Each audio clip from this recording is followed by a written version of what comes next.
Some countries expand outward. France holds itself together. Here, land, people, and movement settled into balance over time. Mountains rise at the edges, forming natural boundaries. Rivers cross the interior, linking regions without dividing them. Coastlines open toward different seas, connecting the country outward.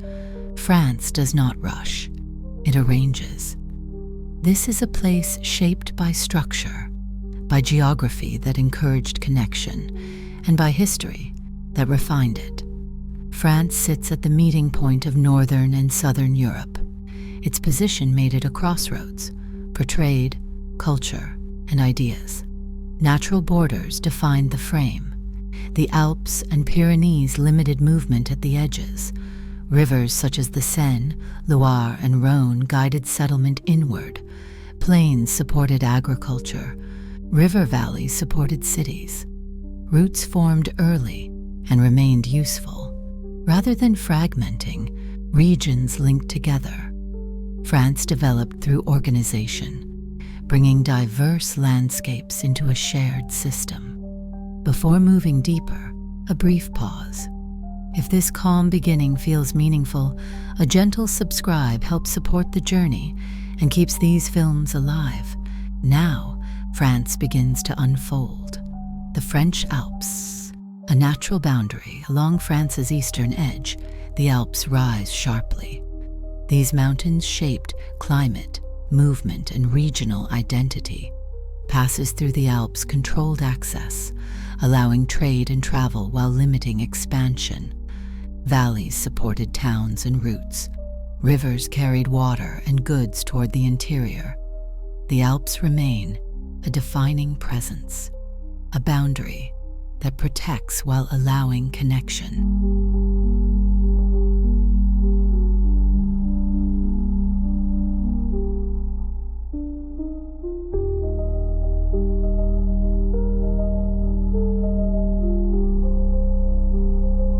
The Rhône Valley, a corridor through the land flowing from the Alps toward the Mediterranean. The Rhône River forms one of France's most important corridors. This valley linked northern and southern regions. Movement followed the river's course. Cities developed along its banks. Agriculture thrived in surrounding plains. Trade moved steadily along water routes. Even today, transport systems follow this same alignment, demonstrating how geography continues to organize life. From mountains to river valleys, France reveals a consistent principle. Diversity exists, but connection holds it together. From here, the journey moves toward the cities, places where structure, culture, and daily life converged. Paris, a city organized around movement. Paris did not expand without direction. It was shaped carefully around access, water, and public life.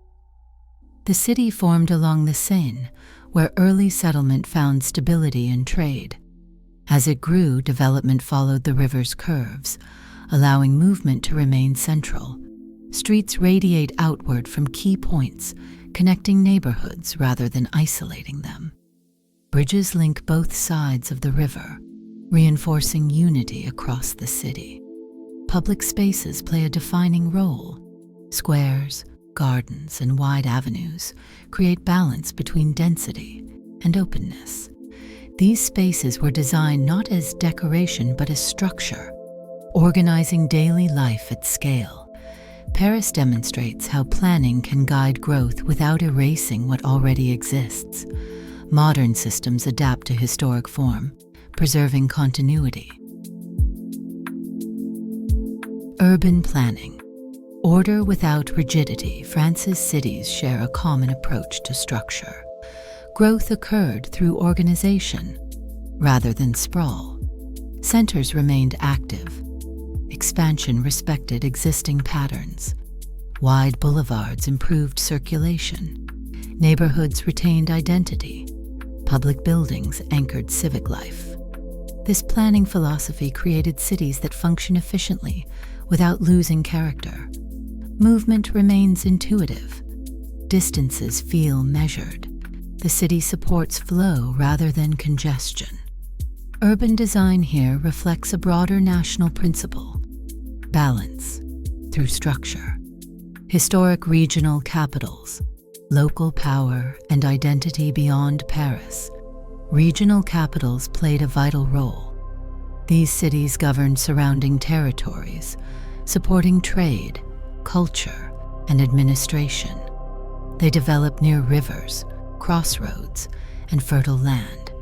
Each maintained distinct identity while remaining connected to the national framework. Historic centers remain intact. Modern life operates within them rather than displacing them. These cities demonstrate how France balanced central authority with regional strength. Structure as a unifying force. From Paris to regional centers, France reveals a consistent pattern. Organization connects diversity. Planning supports continuity. From here, the journey moves outward, toward countryside and coastlines, where land and water shape daily life.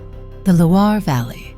Rivers, land, and continuity. The Loire Valley stretches across central France, following the country's longest river. This region developed slowly, guided by water rather than force. The river provided transport, irrigation, and connection between inland regions and the Atlantic. Settlements formed along its banks, each positioned where the land allowed access and stability. The valley's terrain remains gentle. Floodplains support agriculture. Routes follow the river's curves, maintaining a steady rhythm of movement. Over centuries, the Loire became a corridor of life, linking regions, supporting trade, and sustaining communities. Even today, the river continues to organize space, demonstrating how natural systems shape long-term continuity. Agricultural regions, the working landscape. Much of France is defined by its agricultural land. Plains, valleys, and rolling terrain support farming systems developed over generations. Fields follow natural contours. Boundaries remain consistent. Villages sit close to productive land, maintaining a direct relationship between work and settlement. This working landscape forms the foundation of regional stability. Agriculture here is not separate from daily life. It shapes food systems, local economies, and cultural identity. By maintaining balance between use and preservation, these regions continue to function without exhausting the land. Rural villages, scale and permanence. Across the countryside, villages maintain a consistent scale. Centers remain compact. Buildings face inward. Public spaces support shared life. These settlements develop to be walkable, supporting daily needs within short distance. Growth occurred slowly. Additions were made without erasing the core. As a result, many villages remain active centuries later, their structure unchanged, their role intact. This permanence reflects France's approach to settlement, adaptation without disruption. Coastal France, openings to the world. France's coastlines face different seas, each shaping regional character.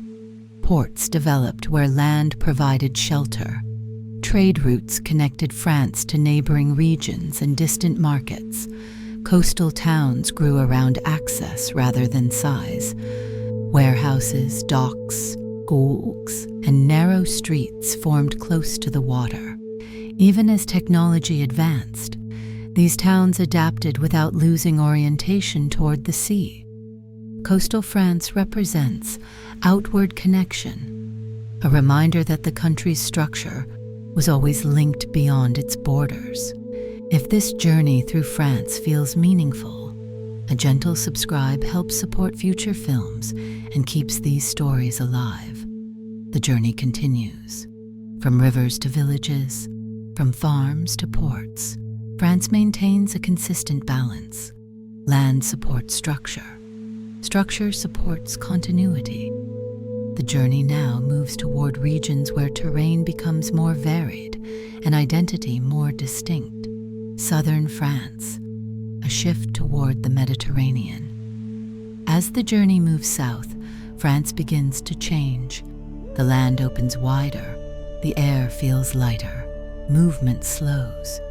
Southern France developed around access to the Mediterranean, a sea that encouraged exchange rather than isolation. Ports formed early, serving as gateways between inland regions and broader maritime routes. Cities remained compact, organized around harbors and central streets, while inland areas stayed agricultural. This region balances connection and restraint, open to the world, yet grounded in place.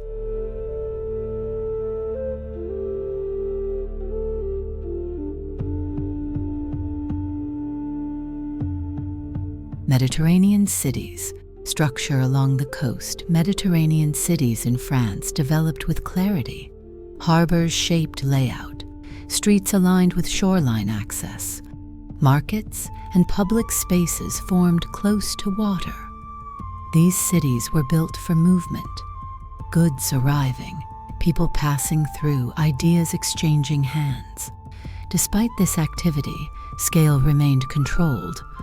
Urban centers did not spread endlessly. They adapted to terrain, respecting the limits set by land and sea. This balance preserved identity while sustaining long-term function.